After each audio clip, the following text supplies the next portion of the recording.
اختر مونز 2 رکعات دی او واجب مونز دی چونکه پکال کې 2 پیره په مونږ تاسو باندې راځي نو عموما علما کرام د دې هغه ترتیب بیانې انسان ذهن کې نه نو نیت پیدا سکو چې 2 رکعات د وړو کې اختر مونز کوم 2 رکعات واجب د وړو کې اختر مونز کوم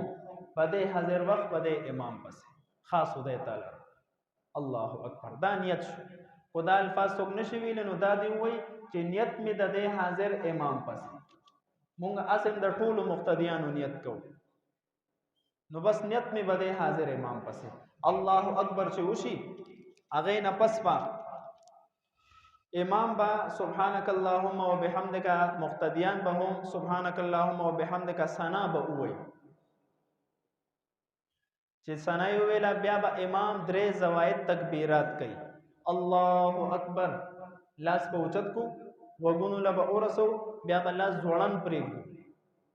بیا الله اکبر لاس په اوچت کو بیا به ځوړن پرېږدو پدریم ځل بیا الله اکبر لاس په اوچت کو بیا به ځوړن نه پرېږدو په نامې دښکته به وتړو امام بقراتو کی سورت په وای رکوع سجدي به وشي چې کله دویم رکعت تر پاسي نو بیا به امام اول قرائت شروع کی بیا به سورت وای فاتحه سورت اغه نه پس پجی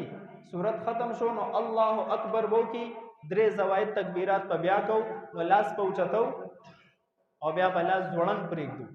بیا الله اکبر سره بلا سوچت کو لاس په ځوړن پرېږدو دریم پیرا الله اکبر سره بلا سوچت کو لاس په ځوړن پرېږدو پس څلورم الله اکبر سره رکوع ته او بیا ورپسې مغه حسب معمول چې کوم د مست طریقه ده په دغه طریقه باندې با منځ ادا شي ان شاء الله العزیز